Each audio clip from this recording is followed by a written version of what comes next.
Hello friends, welcome to FDS pharmacy. तो आज की क्लास में हम डिस्कस करने वाले हैं जो सोशल फार्मेसी का चैप्टर नंबर 5 है, हेल्थ सिस्टम इन इंडिया। इसका लेक्चर नंबर 4 है आज। तो आज की क्लास में हम टॉपिक्स कवर करने वाले हैं। पहले देखेंगे मिड डे मील प्रोग्राम के बारे में, मिड डे मील स्कीम के बारे में, नेशनल मेंटल हेल्थ प्रोग्राम के बारे में, एडोलसेंस हेल्थ प्रोग्राम के बारे में, national guinea worm education program के बारे में, national programme for controlling blindness को कंट्रोल करने के लिए जो प्रोग्राम है उसके बारे में, नेशनल कंट्रोल कैंसर प्रोग्राम के बारे में, integrated child development service program के बारे में। इन सारे टॉपिक्स को आज हम डिटेल में स्टडी करने वाले हैं।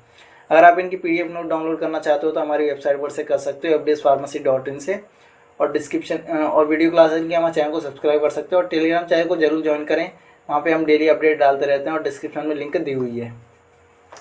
तो चलिए आज की क्लास को हम स्टार्ट करते हैं। तो सबसे पहले हम डिस्कस करने वाले हैं mid day meal program. Mid day healthful lunch, यानी मिड डे जो है ये हेल्थफुल लंच है to government and government aided schools को, गवर्नमेंट और जो गवर्नमेंट एडेड स्कूल्स होते हैं उनको। On 28th instruction was passed by supreme court of Indian starting territories to implement the midday meal scheme by providing every child in every government and primary schools with the primary midday meal। यानी 20th instruction था कि supreme court के द्वारा के start किया जाए, territory implement किया जाए mid day meal scheme government और प्राइमरी स्कूल्स में, prepare mid day meals.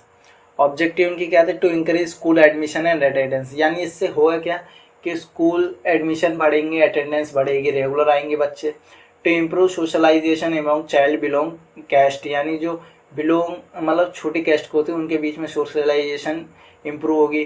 To address issue malnutrition among child, यानी एड्रेस कर सकें इश्यूज क्या है माल न्यूट्रिशन एमंग चाइल्ड के। To facilitate social empowerment of women employment, यानी facilitate कर सके जो सोशल एम्पावरमेंट है वुमेन एनवायरमेंट के। To provide nutrition support to child of primary in drought affected area during summer vacations, यानी provide कर सकें जो न्यूट्रिशन सपोर्ट है बच्चों को प्राइमरी इन ड्राउट अफेक्टेड एरिया में ड्यूरिंग समर वेकेशंस। नेक्स्ट देखिए हम बात करेंगे मिड डे स्कीम के बारे में। From 15 August 1955 mid day meal scheme was initiated in India under the name of national programme of nutrition support to primary education. यानी कब से स्टार्ट हो गया था? 15 अगस्त 1995 से। ठीक, किस नाम से? National programme of nutrition support to primary education.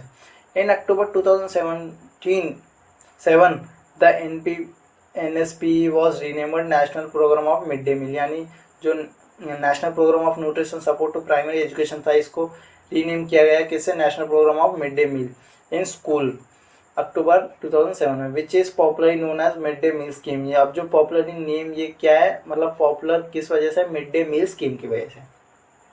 Object same वही था कि एडमिशन इंक्रीज हो सके बच्चों के, to increase school admission attendance, to maintain child study in class 1 to 8 के बीच में जो मेंटेन कर सकें, to provide nutrition support to child of primary state in drought affected area में।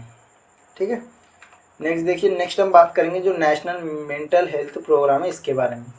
The fundamental and essential compound of the health is mental health, यानी fundamental essential compound देखें health के तो वो है मेंटल हेल्थ सबसे पहले।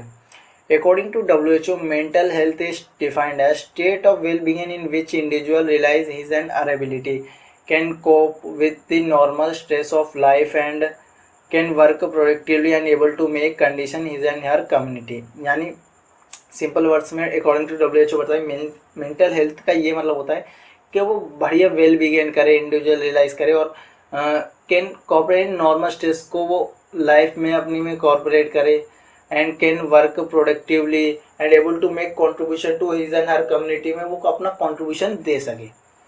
In 1982, the National Mental Health Program was launched to ensure the mental health care service for all। यानी 1982 में नेशनल मेंटल हेल्थ प्रोग्राम वो लॉन्च हुआ था mental health service for all के लिए, specially for the community at risk and under the prevalence section of the population.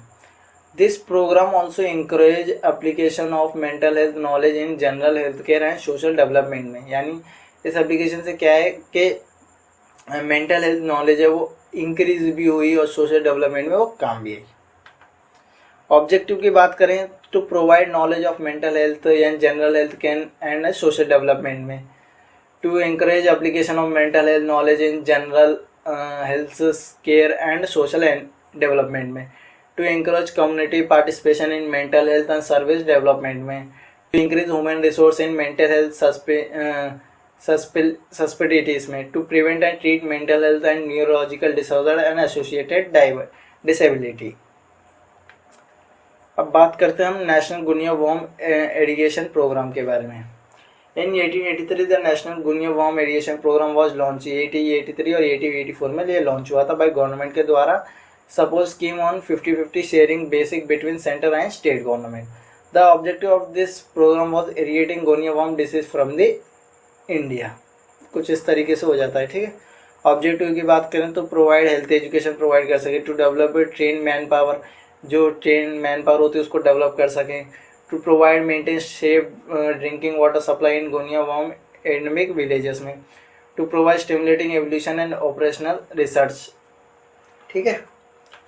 Next हम बात करते हैं national programme for controlling blindness को कंट्रोल करने के लिए। The national programme for controlling blindness was launch as a 100% central sponsored programme इन 1976 में। ये जो है centrally 100% centrally sponsored program launch किया गया था। This activity includes the program was established for regional institute, ophthalmology, upgradation of medical college and district hospital and block level primary health centers, development of mobile units, employment requirement manpower in eye care unit for providing ophthalmic services, ठीक है। यानी main purpose ये था कि जो blindness है इसको हम कैसे कंट्रोल कर सकते हैं, ठीक है। ऑब्जेक्टिव की बात करें to reduce the occurrence of prevented blindness by identifying and treating cure blind at primary या secondary या tertiary level पे, यानी जो blindness होती है उसे प्राइमरी लेवल पे ही रोक दिया जाए या सेकेंडरी या tertiary लेवल पे ही ट्रीट कर दिया जाए। to develop and strengthen the strategy of NP for eye health for all, यानी आई हेल्थ फॉर ऑल के नाम पे डेवलप और स्ट्रेटेजी बनाई गई थी नेशनल प्रोग्राम कंट्रोल ब्लाइंडनेस के द्वारा। To enhance community awareness on eye care के ऊपर अवेयरनेस कर सकें, प्रिवेंट मेजर की यानी क्या क्या प्रिवेंट मेजर करना चाहिए वो सारे बताएं। To increase expending the research for the prevention of blindness and visual impairment, यानी इंक्रीज और एक्सपेंड कर सके रिसर्च जो होती है ब्लाइंडनेस के ऊपर और विजुअल इम्पेयरमेंट के ऊपर,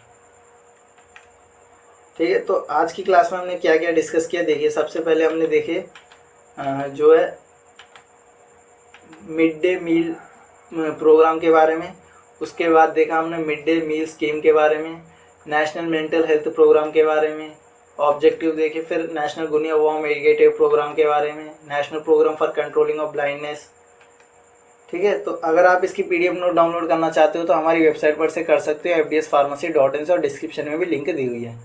और हमारे टेलीग्राम चैनल को जरूर ज्वाइन करें। अगर आप कुछ डोनेशन देना चाहते हो तो आप हमें दे सकते हो, और लाइक करें, शेयर करें अपने फार्मेसी फ्रेंड्स में। और thank you for watching the video.